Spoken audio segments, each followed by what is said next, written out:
هذا القرآن يوحدنا لطريق الخير يوجهنا الله تعالى أنزله ورسول الله معلمنا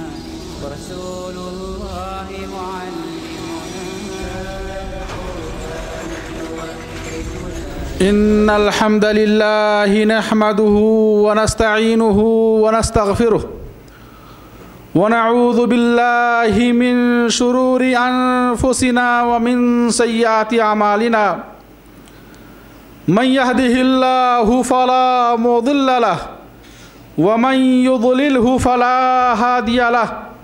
وأشهد أن لا إله إلا الله وحده لا شريك له وأشهد أن محمدًا عبده ورسوله أما بعد فإن خير الحديث كتاب الله وخير الهدي هدي محمد صلى الله عليه وسلم وشر الأمور محدثاتها وكل محدثة بدعة وكل بدعة ضلالة وكل ضلالة في النار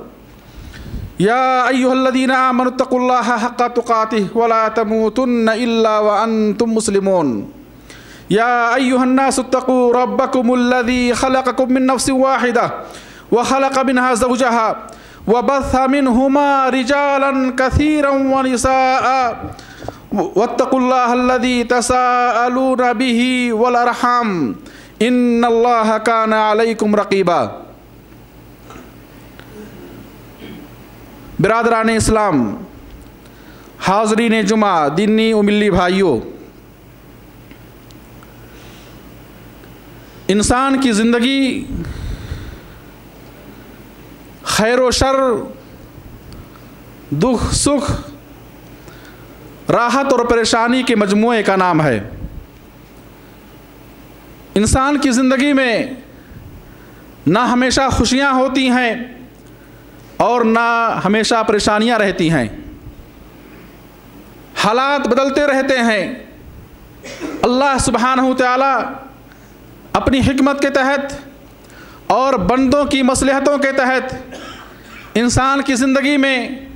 تبدیلیاں لاتا ہے، یہ اس کی سنت رہی ہے۔ انسان جب پریشانیوں میں گھرتا ہے،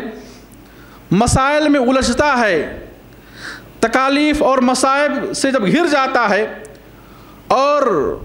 اس کے سامنے جب کوئی راستہ نظر نہیں آتا، نجات اور کامیابی اور چھٹکارے کے لیے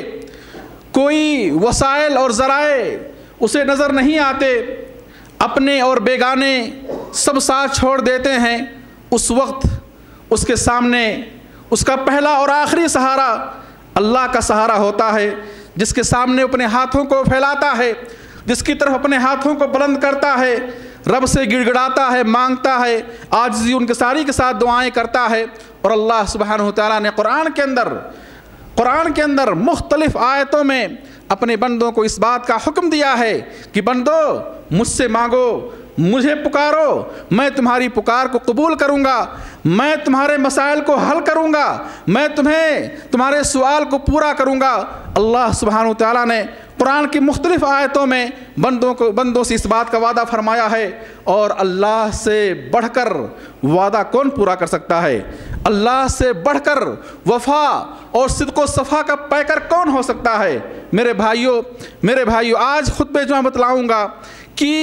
ہماری دعائیں قبول کیوں نہیں ہوتی، وہ کیا اسباب و وجوہات ہیں، وہ کون سی غلطیاں ہیں، جن غلطیوں کی وجہ سے، جن وجوہات کی وجہ سے، جن اسباب کی وجہ سے بندوں کی دعائیں قبول نہیں ہوتی ہیں، رب کی بارگاہ میں ٹھکرا دی جاتی ہیں، رد کر دی جاتی ہیں، اللہ ان دعاؤں کو قبول نہیں کرتا ہے۔ آج کی خطبہ جمعہ بتلاؤں گا کہ وہ کون سی غلطیاں ہیں، جو غلطیاں ہمارے اور رب کے درمیان رکاوٹ بن جاتی ہیں، ہماری دعاؤں اور رب کے درمیان رکاوٹ بن جاتی ہیں، اور وہ دعا رب کی بارگاہ میں قبول نہیں ہوتی ہے۔ میرے بھائیو، اللہ سبحانہ وتعالیٰ نے قرآن کے اندر بندوں کو اس بات کا حکم دیا ہے کہ رب کے فضل کا سوال کرو، اور بندوں پر اس بات کو واجب قرار دیا ہے کہ بندے رب کو پکاریں، رب سے مانگیں۔ اور سنن ترمذی کی حدیث اللہ کہ نبی صلی اللہ علیہ وسلم فرماتے ہیں کہ جو اللہ کو پکارتا نہیں، جو اللہ سے مانگتا نہیں، اللہ کا غضب اس کے اوپر ہوتا ہے۔ من لم يدع اللہ غضب علیہ، رواہ الترمذی۔ جو شخص اللہ کو پکارتا نہیں ہے، اللہ سے مانگتا نہیں ہے، اللہ سے دعا نہیں کرتا ہے، اس پر اللہ کا غضب ہوتا ہے، اس پر اللہ کا غضب ہوتا ہے۔ فرمایا آپ نے لیس الشیء اکرم علی اللہ من الدعاء، اللہ کے نزدیک دعا سے زیادہ قابل احترام کوئی اور عمل نہیں ہے۔ اللہ کے نزدیک دعا سے زیادہ قابل احترام، قابل تکریم، قابل عزت کوئی اور عمل نہیں ہے۔ اس سے اندازہ لگائیں آپ کہ اللہ کے نزدیک یہ عمل کتنا محبوب ہے۔ اللہ چاہتا ہے کہ بندے اس سے مانگیں، اللہ پسند فرماتا ہے کہ بندے اس کے سامنے اپنے ہاتھوں کو پھیلائیں، اللہ پسند فرماتا ہے کہ بندے اس کے سامنے تواضع، عاجزی، انکساری کا رویہ اور سلوک اپنائیں۔ اللہ ہم سب کو توفیق دے۔ میرے بھائیوں، آج یہ بتلاؤں گا کہ کون سے اسباب اور وجوہات ہیں جو ہماری دعاؤں اور رب کے درمیان حائل ہو جاتی ہیں اور پھر ہماری دعائیں قبول نہیں ہوتی۔ ہم میں سے ہر شخص یہ چاہتا ہے کہ اس کی دعا قبول ہو، ہم میں سے ہر شخص یہ چاہتا ہے کہ اس کی مانگ پوری ہو، اللہ اس کی مانگ کو پوری فرمائے۔ کوئی یہ نہیں چاہتا ہے کہ اس کی دعا رب کی بارگاہ میں ٹھکرا دی جائے۔ ہر شخص یہ چاہتا ہے کہ اللہ سبحانہ وتعالی اس کی دعاؤں کو قبول فرمائے۔ تو آئیں دیکھیں کہ کس قسم کی دعائیں قبول نہیں ہوتی، وہ کون سی غلطیاں اور اسباب وجوہات ہیں جن کی بنا پر بندوں کی دعائیں قبول نہیں ہوتی ہیں۔ انہی غلطیوں میں سے سب سے بڑی غلطی اور سب سے بڑی وجہ دعا قبول نہ ہونے کی وہ یہ ہے کہ اخلاص نہیں ہے، اخلاص کا نہ ہونا۔ دعاؤں میں اخلاص کا نہ ہونا یہ سب سے پہلی غلطی ہے۔ بندہ اپنے ہاتھوں کو اٹھاتا ہے، رب کی بارگاہ میں اپنے ہاتھ کو پھیلاتا ہے، نیت یہ ہوتی ہے کہ لوگ ہم کو اچھا سمجھیں، گھر والے ہم کو نیک سمجھیں، بیوی بچے ہم کو اچھا سمجھیں، والدین بھائی بہن ہم کو نیک سمجھیں۔ اگر وہ لوگوں کے سامنے ہوتا ہے، شیطان اس کے دل میں گھستا ہے، وسوسے پیدا کرتا ہے کہ معاشرے میں لوگ ہمیں سمجھیں کہ فلاں بڑا اللہ والا ہے، دعا کرتا ہے، اللہ سے استغفار کرتا ہے، معافی مانگتا ہے۔ تو اگر جہاں ریاکاری اس دعا کے اندر آ گئی، ریاکاری آ گئی، اخلاص اٹھ گیا، وہ دعا اللہ کی بارگاہ میں قبول نہیں ہوتی ہے۔ ایسے ہی آپ کو معلوم ہونا چاہیے کہ دعا عبادت ہے۔ سنن ترمذی کے حدیث فرماتے ہیں دعا کیا ہے؟ الدعاء هو العبادہ، دعا عبادت ہے۔ اور کوئی بھی عبادت اور دین کا کوئی بھی کام اگر وہ خالص اللہ کے لیے نہیں کیا گیا، دین کا کوئی بھی عمل اور کوئی بھی عبادت اگر خالص اللہ کے لیے نہ کی گئی تو وہ عبادت اللہ کی بارگاہ میں قبول نہیں ہوتی ہے۔ اگر کوئی شخص اپنے ہاتھوں کو اٹھاتا ہے، دعا کرتا ہے، توبہ استغفار کرتا ہے، اپنی مجبوریوں پریشانیوں میں اپنے ہاتھوں کو اٹھاتا ہے، دعا کرتا ہے اور نیت یہ ہوتی ہے کہ لوگ ہمیں اللہ والا کہیں، لوگ ہمیں نیک سمجھیں، لوگ ہمیں اچھا سمجھیں، پرہیزگار سمجھیں، اس نیت سے وہ دعا کرتا ہے تو اس کی دعا ریاکاری کی وجہ سے اللہ کی بارگاہ میں قبول نہیں ہوتی ہے۔ ایسے اخلاص کا دوسرا جز یہ ہے کہ بندہ جب دعا کرے تو خالص اللہ سے کرے۔ خالص، اخلاص کے معنی ہوتے ہیں خالص کرنا، اخلاص کے معنی اللہ کے لیے وہ عمل خالص کرنا۔ اگر کوئی شخص دعا کرتا ہے لیکن اللہ کے ساتھ ساتھ وہ غیروں کو بھی پکارتا ہے، غیروں سے مانگتا ہے، اللہ سے بھی مانگتا ہے، اپنے ہاتھوں کو اٹھایا اور فلاں کو پکار رہا ہے، نبی و رسول کو پکار رہا ہے، یا ولی و صالح کو پکار رہا ہے، یا کسی اور بندے کو پکار رہا ہے، اور غیر اللہ کو پکار رہا ہے، ایسے بندے کی دعا اللہ کی بارگاہ میں قبول نہیں ہوتی ہے۔ ضروری ہے کہ ہماری دعا میں کیا اخلاص ہو۔ اخلاص صرف یہی نہیں ہے کہ ریاکاری سے پاک ہو، بلکہ اخلاص کا اعلیٰ درجہ یہ ہے کہ ہمارا وہ عمل شرک سے پاک ہو، ہمارا وہ عمل شرک سے پاک ہو۔ اگر ہم دعا کر رہے ہیں اور غیر اللہ کو دعا میں شریک کر رہے ہیں، کسی اور سے مدد طلب کر رہے ہیں، کسی اور کو اپنا مشکل کشا، حاجت روا، داتا اور مختلف القاب دے کر انہیں پکار رہے ہیں، ان سے مانگ رہے ہیں، تو ایسی دعا رب کی بارگاہ میں ٹھکرا دی جاتی ہے۔ اللہ ایسی دعاؤں کو قبول نہیں کرتا ہے۔ تو دعا میں ضروری ہے کہ دعا ہماری کیا ریاکاری سے پاک ہو، شرک سے پاک ہو، اور خالصتاً لوجہ اللہ، اللہ کے لیے ہو اور صرف اللہ سے ہو۔ اگر کوئی شخص اللہ کو چھوڑ کر کسی غیر کو پکارے یا اللہ کے ساتھ ساتھ غیر کو پکارتا ہے تو ایسے بندے کی دعا اللہ کی بارگاہ میں قبول نہیں ہوتی ہے۔ دلیل قرآن کریم میں اللہ فرماتے ہیں فَادْعُوا اللَّهَ مُخْلِصِينَ لَهُ الدِّينَ فَادْعُوا اللَّهَ مُخْلِصِينَ لَهُ الدِّينَ فَادْعُوا اللَّهَ اللہ کو پکارو، اللہ کو پکارو، دعا کرو، مخلصین لہ الدین، اس کے لیے عبادت کو خالص کرتے ہوئے، دعا جو عبادت ہے اس کو اللہ کے لیے خالص کرتے ہوئے اللہ کو پکارو۔ دوسری آیت اللہ فرماتے ہیں وَادْعُوهُ مُخْلِصِينَ لَهُ الدِّينَ، اللہ سبحانہ وتعالیٰ قرآن کے اندر اس بات کا حکم دیا ہے کہ ہماری دعا خالص اللہ سے ہو، ہماری دعا خالص اللہ سے ہو اور اللہ کے لیے ہو، اللہ سے ہو اور اس میں کسی اور کو شریک نہ کریں، کسی اور کو، کسی زندے کسی مردے کو دکھانے کے لیے، کسی زندے و مردے سے قریب ہونے کے لیے، کسی نبی و رسول ولی و صالح کو اگر کوئی بندہ پکارتا ہے اس کی وہ دعا اللہ کی بارگاہ میں قبول نہیں ہوتی ہے۔ ایسی ہی دعا قبول نہ ہونے کی ایک دوسری وجہ یہ ہے کہ آج دعائیں سنت کے مطابق نہیں ہیں،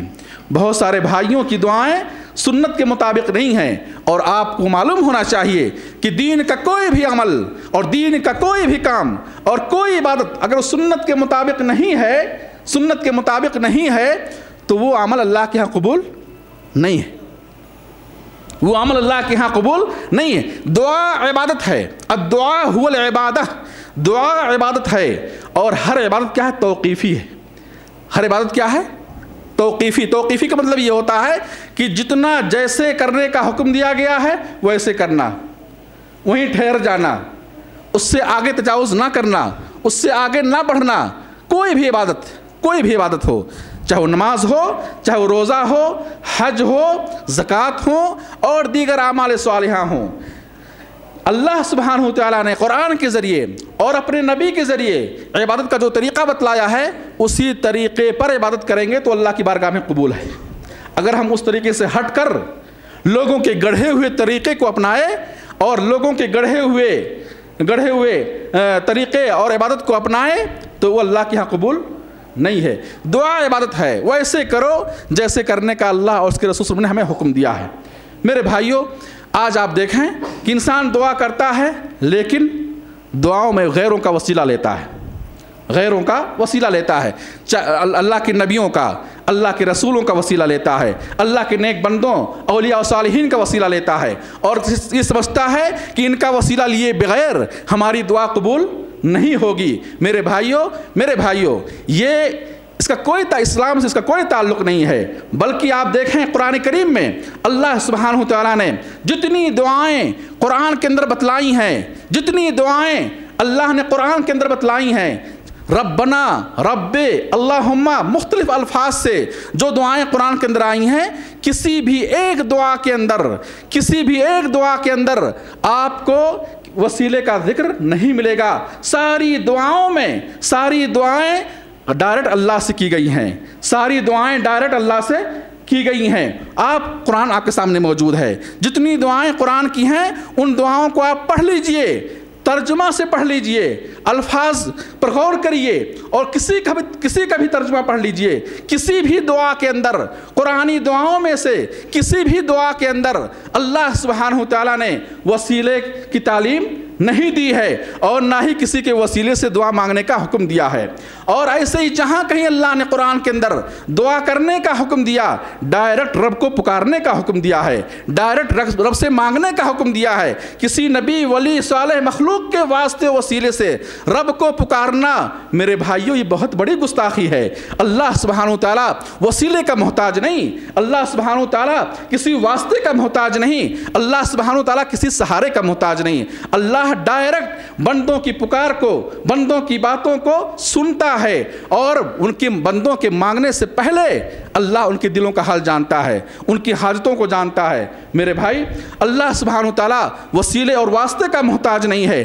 اللہ کے نبی صلی اللہ علیہ وسلم نے جتنی دعائیں سکھائی ہیں، چاہے وہ نماز کی دعائیں ہوں، حج کی دعائیں ہوں، صبح و شام کی دعائیں ہوں، سونے اٹھنے بیٹھنے جاگنے کھانے پینے کی دعائیں ہوں، جتنی دعائیں اللہ کے نبی صلی اللہ علیہ وسلم نے سکھائی ہیں، کسی بھی دعا کے اندر آپ نے اپنی امت کو یہ نہیں بتلایا، یہ اس بات کا حکم نہیں دیا کہ میرے وسیلے سے یا میرے صدقے طفیل سے یا میرے واسطے سے تم اللہ کو پکارو۔ آپ دیکھیں نبی کریم صلی اللہ علیہ وسلم نے اپنی پوری زندگی میں جتنی دعائیں آپ نے کی ہیں، رات کے آخری پہر میں، دن کے اجالے میں، مسجدوں کے اندر، گھروں کے اندر جتنی دعائیں آپ نے کی ہیں، کسی بھی دعا کے اندر آپ نے وسیلہ نہیں لیا ہے، آپ نے کسی کا وسیلہ نہیں لیا ہے، اور نہ ہی صحابہ کو تعلیم دی ہے، اور نہ ہی صحابہ کو اس بات کی تعلیم دی ہے۔ میرے بھائی، نبی کی دعائیں وسیلوں سے پاک، قرآن کی دعائیں وسیلوں سے پاک، اور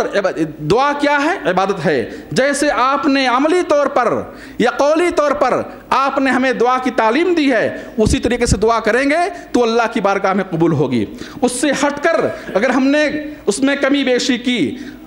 طریقے کو چینج کیا، وہ دعا بندے کے منہ پر مار دی جائے گی، اللہ کے ہاں قبول نہیں ہوگی۔ میرے بھائی، قرآن کریم میں اللہ فرماتے ہیں فَاتَّبِعُوهُ لَعَلَّكُمْ تَهْتَدُونَ، فَاتَّبِعُوهُ لَعَلَّكُمْ تَهْتَدُونَ، اے لوگو اس نبی کی اتباع کرو، اس نبی کی اتباع اور پیروی کرو، فَاتَّبِعُوهُ اس نبی کی اتباع اور پیروی کرو، لَعَلَّكُمْ تَهْتَدُونَ تاکہ تم ہدایت پاؤ۔ اگر تم ہدایت چاہتے ہو، کامیابی چاہتے ہو، فوز و فلاح چاہتے ہو، تو نبی کی اتباع اور پیروی کرو، دعاؤں کے اندر، عبادات کے اندر اور ساری چیزوں میں۔ اور حدیث عائشہ رضی اللہ عنہ کی روایت ہے، کہتی ہیں اللہ کے نبی صلی اللہ علیہ وسلم نے فرمایا من احدث فی امرنا ھذا ما لیس منہ فہو رد، جس نے ہمارے اس دین کے اندر کوئی ایسی چیز ایجاد کی ما لیس منہ، جس کا دین سے کوئی تعلق نہیں ہے، قرآن نے اس کا حکم نہیں دیا ہے، میں نے اس کا حکم نہیں دیا ہے، فرماتے ہیں فہو رد، تو وہ شخص مردود ہے اور وہ عمل بھی مردود ہے، وہ عمل بھی کیا ہے؟ مردود ہے۔ اگر ہماری دعا سنت نبوی کے مطابق نہیں ہے، اس میں ہم نے بدعات کو ایجاد کیا ہے، تو وہ دعا اللہ کی بارگاہ میں قبول نہیں ہوتی ہے۔ ایسی ہی دعاؤں کی قبول نہ ہونے کی تیسری بڑی وجہ یہ ہے میرے بھائیوں کہ اگر بندہ حرام کھاتا ہے، حرام پہنتا ہے، حرام پیتا ہے، تو ایسے شخص کی دعا اللہ کی بارگاہ میں قبول نہیں ہوتی ہے۔ صحابی رسول ابو ہریرہ رضی اللہ عنہ سے روایت ہے، کہتے ہیں رسول اللہ صلی اللہ علیہ وسلم نے فرمایا یا ایھا الناس ان اللہ طیب لا یقبل الا طیبا، آپ نے فرمایا ان اللہ طیب، اے لوگو اللہ پاک ہے، اس کا قول پاک ہے، اس کا فرمان پاک ہے، اس کے اعمال اور افعال پاک ہیں، اس کی صفات اور خوبیاں پاک ہیں، لا یقبل الا طیبا، اور پاک چیز ہی قبول کرتا ہے، پاک چیز ہی، پاک عمل قبول کرتا ہے، وہ عمل جو ریاکاری سے پاک ہو، وہ عمل جو شرک سے پاک ہو، وہ صدقات و خیرات جو حرام سے پاک ہوں، اللہ انہی کو قبول کرتا ہے، اللہ انہی کو قبول کرتا ہے۔ فرمایا آپ نے ان اللہ امر المؤمنین بما امر بہ المرسلین، اللہ نے مومنوں کو انہی باتوں کا حکم دیا ہے جن باتوں کا حکم رسولوں کو دیا ہے۔ فرمایا آپ نے، پھر فرمایا آپ نے کہ اللہ فرماتا ہے یا ایھا الرسل، یا ایھا الرسل کلوا من الطیبات واعملوا صالحا، اے رسولو حلال کھاؤ، اے رسولو حلال کھاؤ، واعملوا صالحا، اور صالح عمل کرو۔ اللہ نے کس کو حکم دیا؟ رسولوں کو حکم دیا۔ کیا حکم دیا؟ کہ حلال روزی کھاؤ، واعملوا صالحا، اور صالح عمل کرو، وہی کام کرو جیسے جس کام کرنے کا میں نے حکم دیا ہے، وہی عبادتیں کرو جن عبادتوں کا میں نے حکم دیا ہے، جیسے کرنے کا حکم دیا ہے ویسے کرو، وَاعْمَلُوا صَالِحًا، وہ عمل کرو جو اللہ کے ہاں صالح ہو، قابل قبول ہو۔ پھر آپ فرماتے ہیں کہ اللہ نے فرمایا یا ایھا الذین آمنوا کلوا من طیبات ما رزقناکم، اے وہ لوگوں جو ایمان لائے ہو ہماری دی ہوئی روزیوں میں سے حلال روزی کھاؤ، عمدہ روزی کھاؤ، حلال چیزیں کھاؤ۔ پھر یہ دونوں آیتیں پڑھنے کے بعد اللہ کے نبی صلی اللہ علیہ وسلم نے، اس حدیث پہ غور کریں میرے بھائی، اللہ کے نبی صلی اللہ علیہ وسلم نے ایک ایسے آدمی کا تذکرہ فرمایا، راوی کہتے ہیں ثم ذکر الرجل یطیل السفر اشعث اغبر یمد یدیہ الی السماء فیقول یا رب ومطعمہ حرام ومشربہ حرام وغذی بالحرام فأنی یستجاب لذلک، رواہ مسلم۔ اللہ کے نبی صلی اللہ علیہ وسلم نے ان دونوں آیتوں کو پڑھنے کے بعد، جن آیتوں میں اللہ سبحانہ وتعالیٰ نے نبیوں کو، رسولوں کو، اہل ایمان کو اس بات کا حکم دیا کہ حلال کھاؤ، ان دونوں آیتوں کو پڑھنے کے بعد آپ نے ایک شخص کا تذکرہ فرمایا کہ ایک شخص ہے یطیل السفر، جو لمبے سفر سے آ رہا ہے، لمبے سفر سے آ رہا ہے، اشعث، لمبے سفر کی وجہ سے اس کے اشعث و اغبر، اس کا لباس میلا کچیلا ہو گیا، اس کے سر کے بال گندے ہو گئے سفر کی وجہ سے۔ اور اس وقت کا سفر صحرا کا سفر، پہاڑی راستوں کا سفر، گرد و غبار اور طوفانوں سے اور تیز تند آندھیوں میں چلتا ہوا وہ لمبے سفر سے آ رہا ہے، لمبے سفر سے آ رہا ہے، جس کی وجہ سے اس کا لباس گندا ہو گیا، اس کے سر کے بال میلے ہو گئے، اور یمد یدیہ الی السماء، آسمان کی طرف اپنے ہاتھوں کو اٹھاتا ہے، فیقول، اور کہتا ہے یا رب، اے میرے رب، اے میرے رب۔ آپ فرماتے ہیں وَمَطْعَمُهُ حرام، اس کا کھانا، چونکہ اس کا کھانا حرام کا ہے، وَمَشْرَبُهُ حرام، اس کا پینا حرام کا ہے، وَغُذِّيَ بِالْحَرام، اس کے جسم کی پرورش حرام مال سے ہوئی، فَأَنَّا يُسْتَجَابُ لِذَلِكَ، ایسے بندے کی دعا کیسے قبول ہوگی؟ اس حدیث کو امام مسلم نے روایت کی ہے۔ اس حدیث پہ آپ غور کریں میرے بھائی کہ حرام کھانا ایک کتنا بڑا جرم ہے، اتنا بڑا جرم ہے کہ اسی حدیث میں آپ دیکھیں کہ اس شخص کے اندر دعاؤں کی قبول ہونے کے مختلف اسباب موجود تھے، دعاؤں کے قبول ہونے کے مختلف اسباب موجود تھے، لیکن حرام خوری کی وجہ سے وہ سارے اسباب کیا ہے؟ ناکام ہو گئے، بیکار ہو گئے۔ دیکھیں اس حدیث پہ غور کریں آپ کہ آپ نے فرمایا کہ لمبے سفر سے آدمی آ رہا ہے، اور دوسری حدیث آپ فرماتے ہیں مسافر کی دعا ٹھکرائی نہیں جاتی، مسافر کی دعا ضرور قبول ہوتی ہے، ٹھکرائی نہیں جاتی ہے، لمبے سفر سے آ رہا ہے، پھر لباس میلا کچیلا ہو گیا، اس کا بدن میلا کچیلا ہو گیا، اور اللہ سبحانہ و تعالیٰ ایسے بندوں سے قریب ہوتا ہے جو اس طرح پریشانیوں میں گھرے ہوئے ہوں، اس طرح پریشانیوں میں گھرے ہوئے ہوں، اللہ ایسے بندوں سے قریب ہوتا ہے جو پریشانی کی وجہ سے جو پریشان حال ہوں، اللہ پریشان حال بندوں سے قریب ہوتا ہے۔ لیکن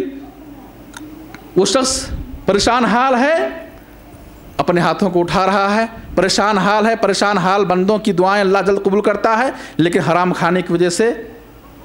دعا اس کی ٹھکرا دی جا رہی ہے۔ آپ دیکھیں یمد یدیہ اور یرفع یدیہ الیہ، اللہ وہ دو بندہ اپنے دونوں ہاتھوں کو رب کی بارگاہ میں اٹھاتا ہے، اور دعاؤں کی قبول ہونے کے اسباب میں سے ایک سبب یہ ہے کہ بندہ اپنے ہاتھوں کو اٹھا کر دعا کرے۔ جن مقامات پر اللہ کے نبی صلی اللہ علیہ وسلم نے ہاتھوں کو اٹھایا ہے وہاں ہاتھوں کو اٹھائے، جہاں نہیں اٹھایا ہے وہاں نہ اٹھائے، اور جہاں جو عام دعائیں ہیں ان میں ہاتھوں کا اٹھانا یہ افضل اور بہتر ہے، دعاؤں کی قبولیت کے اسباب میں سے ہے، دعاؤں کی قبولیت کے اسباب میں سے ہے۔ اور حدیث سے آپ فرماتے ہیں کہ جب بندہ اپنے دونوں ہاتھوں کو رب کی طرف بلند کرتا ہے، ان اللہ یستحی من عبدہ اذا رفع یدیہ الیہ ان یردہما صفرا، کہ اللہ کو حیا آتی ہے کہ اپنے بندے کے پھیلے ہوئے ہاتھ کو خالی لوٹا دے۔ اللہ کو حیا اور شرم آتی ہے کہ بندے کے پھیلے ہوئے ہاتھ کو خالی لوٹا دے، اللہ اس بات سے حیا محسوس کرتا ہے۔ آپ دیکھیں میرے بھائی اس حدیث پہ غور، پھر وہ کہتا ہے یا رب، یا رب، رب کی ربوبیت کا وسیلہ لیتا ہے، رب کی وہ ربوبیت کا وسیلہ لیتا ہے۔ دعاؤں کی قبولیت کے اسباب میں سے یہ ہے کہ رب کے ناموں کا وسیلہ لیا جائے، وَلِلَّهِ الْأَسْمَاءُ الْحُسْنَى فَادْعُوهُ بِهَا، اللہ فرماتے ہیں کہ اللہ کے اچھے اچھے نام ہیں قرآن کے اندر، اللہ کے اچھے اچھے نام ہیں، ان ناموں کے وسیلے سے رب کو پکارو۔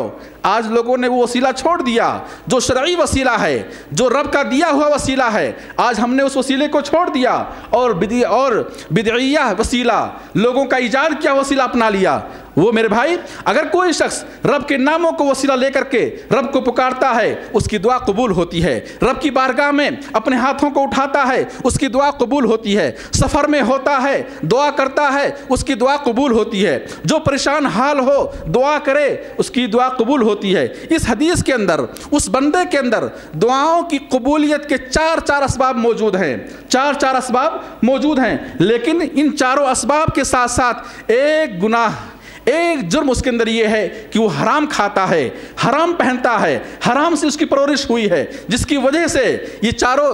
قبولیت کے چاروں اسباب بیکار ہو گئے، ناکام ہو گئے۔ اللہ سبحانہ وتعالیٰ کے نزدیک حرام خوری اتنا بڑا جرم ہے کہ اللہ ایسے بندے کے ہاتھوں کو خالی واپس کر دیتا ہے، اس کی دعائیں قبول نہیں کرتا ہے۔ تو میرے بھائی، دعاؤں کی قبولیت، دعاؤں کی قبول نہ ہونے کی تیسری وجہ کیا ہے؟ حرام کھانا، حرام پہننا، حرام پینا۔ یہ ایسا جرم ہے کہ ایسے بندے کی دعا اللہ کی بارگاہ میں قبول نہیں ہوتی ہے۔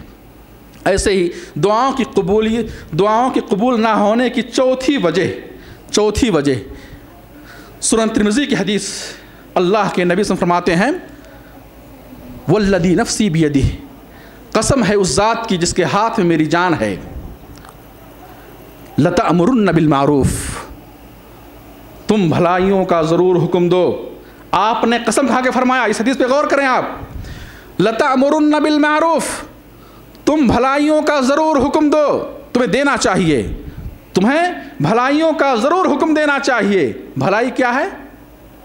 بھلائی وہ ہے جس کے کرنے کا شریعت نے حکم دیا ہے، وہ بھلائی ہے۔ لوگوں کا ایجاد کیا ہوا عمل بھلائی نہیں ہے، گمراہی، بدعت، شرک، کفر یہ بھلائی نہیں ہے۔ معروف وہ ہے ما عرفہ الشارع، جس کو اللہ پہچانتا ہو، جس کو شریعت پہچانتی ہو، جس کو دین پہچانتا ہو، یعنی دین کا کام معروف ہے۔ آپ فرماتے ہیں تمہیں معروف کا ضرور حکم دینا چاہیے، تم معروف اور شریعت کے کاموں کا حکم دو، وَلَتَنْهَوْنَ عَنِ الْمُنْكَرِ، اور تم منکر سے ضرور لوگوں کو روکو۔ تمہیں چاہیے کہ تم منکر سے لوگوں کو روکو۔ منکر کیا ہے؟ منکر ما انکرہ الشارع، شریعت جس کا انکار کرے، دین جس کا انکار کرے، جس کی گنجائش شریعت میں نہ ہو، اسلام میں نہ ہو، دین میں نہ ہو، اس کا انکار کرنا۔ جن کاموں سے اسلام نے روکا ہو ان کاموں سے روکنا،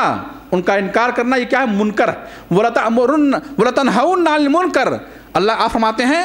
کہ تم منکر سے، شریعت کے خلاف کاموں سے تم ضرور روکو لوگوں کو، ورنہ کیا ہوگا؟ فرماتے ہیں آپ لَيُؤْشِكَنَّ اللَّهُ أَن يَبْعَثَ عَلَيْكُمْ عَذَابًا مِّنْهُ، ورنہ قریب ہے کہ اللہ تمہارے اوپر عذاب بھیج دے، اللہ تمہارے اوپر عذاب بھیج دے۔ اگر تم شریعت کے کاموں کا حکم نہیں دیے، بھلائی کے کاموں کا حکم نہیں دیے، برائیوں سے، خلاف شریعت کاموں سے اگر تم نے لوگوں کو نہیں روکا، تو قریب ہے کہ اللہ تم پر عذاب بھیج دے۔ ثم تدعونہ فلا یستجاب لکم، ثم تدعونہ فلا یستجاب لکم، اور پھر تم اللہ سے دعا کرو گے اور تمہاری دعا قبول نہیں ہوگی۔ یہ حدیث سنن ترمذی کے اندر موجود ہے۔ میرے بھائی، اس حدیث سے بات معلوم ہوئی کہ وہ شخص جو برائی کو دیکھ کر خاموش رہے، جو اللہ کے غضب والے کاموں کو دیکھ کر خاموش رہے، جو لوگوں کو گناہوں سے نہ روکے، لوگوں کو شرک، بدعت، کفر اور معاصی اور کبیرہ گناہوں سے، فسق و فجور سے نہ روکے، حرام چیزوں سے نہ روکے، خاموش رہتا ہے اور لوگوں کو اچھے کاموں کا، بھلائیوں کا حکم نہیں دیتا ہے، توحید و سنت کا حکم نہیں دیتا ہے، فرائض واجبات کا حکم نہیں دیتا ہے، سنت و آداب کا حکم نہیں دیتا ہے، اخلاق اور معاملات کا، اچھے معاملات کا حکم نہیں دیتا ہے، بلکہ وہ برائیوں کو دیکھ کر خاموش رہتا ہے اور شریعت کاموں کا حکم نہیں دیتا ہے، ایسے بندے پر اللہ کا عذاب آئے گا۔ اور آپ قوم بنی اسرائیل کی تاریخ پڑھیں کہ ان میں ایسے لوگوں پر بھی اللہ کا عذاب آیا جنہوں نے برائیوں کو دیکھ کر، معصیت کو دیکھ کر خاموشی اختیار کی اور خاموش رہے، روکا نہیں، منع نہیں کیا۔ عذاب آیا تو ان پر بھی آیا، بلکہ عذاب کی شروعات ہی انہی سے ہوئی۔ آپ فرماتے ہیں پھر تم اللہ سے دعا کرو گے اور تمہاری دعا قبول نہیں ہوگی۔ اللہ سے دعا کرو گے، تمہاری دعا قبول نہیں ہوگی۔ ایسے سنن ابن ماجہ کے اندر دوسری حدیث فرماتے ہیں مروا بالمعروف وانہوا عن المنکر قبل ان تدعوا فلا یستجاب لکم، قبل ان تدعوا فلا یستجاب لکم۔ فرمایا آپ نے مروا بالمعروف، لوگوں کو بھلائی کا حکم دو، وانہوا عن المنکر، اور لوگوں کو خلاف شریعت کاموں سے روکو، قبل ان تدعو، قبل اس کے کہ تم دعا کرو، فلا یستجاب لکم، اور تمہاری دعا قبول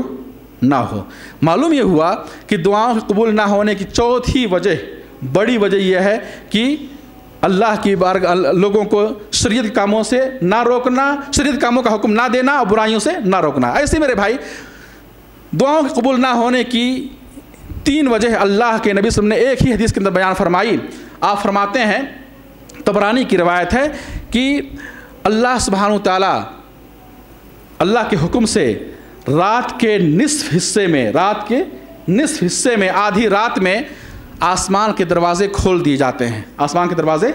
کھول دیے جاتے ہیں، اور آسمان سے فرشتہ یہ اعلان کرتا ہے کوئی مانگ رہا ہے جس کی مانگ کو اللہ قبول فرمائے، کوئی سوال کر رہا ہے کہ اسے دیا جائے، کوئی دعا کر رہا ہے کہ اس کی دعا قبول کی جائے۔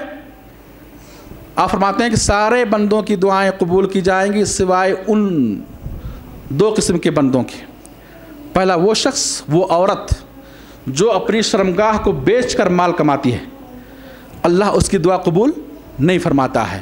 اور دوسرا وہ شخص جو عشار ہے، یعنی بھتے وصول کرتا ہے، جیسے ہمارے ملکوں میں گنڈے گھومتے ہیں اور دکانداروں سے اور چھوٹی چھوٹی دکان والوں سے اور فٹ پاتھ پر دکان رکھنے والوں کی سے وہ کیا پیسے وصول کرتے ہیں، ہفتہ واری وصول کرتے ہیں۔ اگر تم اپنی دکان کی حفاظت چاہتے ہو، اگر تم اپنے گھر کی حفاظت چاہتے ہو، تمہیں ہفتہ واری دینا ہوگا۔ ایسے بندوں کی دعائیں قبول نہیں ہوتی ہیں۔ ایسے وہ زانیہ پیشہ ور عورت جو اپنی شرمگاہ کو بیچ کر مال کماتی ہے، اس کی دعا قبول نہیں ہوتی ہے۔ اور ایک دوسری روایت میں طبرانی کے اندر یہ حدیث موجود ہے جس کو علامہ البانی نے حسن قرار دیا ہے کہ فرمایا آپ نے ساحر، عشار اور ساحر کہ بھتہ وصول کرنے والا گنڈا، اس کی دعا قبول نہیں ہوتی، اور ساحر جو جادوگر ہے جو میاں بیوی کے درمیان تفریق پیدا کرنے کے لیے، جو لوگوں کے کاروبار کو ختم کرنے کے لیے یا لوگوں کو بیمار کرنے کے لیے، لوگوں کے درمیان اختلاف پیدا کرنے کے لیے جو جادو کرتا ہے، کوئی بھی جادو کسی بھی نیت سے کرتا ہو، جادوگر کی دعا اللہ کی بارگاہ میں قبول نہیں ہوتی۔ اور اسی طرح سے دوسرے 3 بندوں کا ذکر آپ نے ایک دوسری حدیث میں فرماتے ہیں آپ 3 قسم کے بندے ایسے ہیں جو دعا کرتے ہیں مگر ان کی دعا قبول نہیں ہوتی ہے، ان کی دعا قبول نہیں ہوتی ہے۔ پہلا شخص وہ شخص جو اپنی عورت کو، اپنی بیوی کو بدکاری پر دیکھے اور اسے طلاق نہ دے، وہ شخص جو اپنی بیوی کو بدکاری پر دیکھے اور اسے طلاق نہ دے، دیوث، اس کی دعا اللہ کی بارگاہ میں قبول نہیں ہوتی ہے۔ اور دوسرا وہ شخص فرمایا آپ نے کہ اگر اس کے پاس کسی بندے کا مال ہے، سامان ہے، اور وہ اس کا انکار کر دے،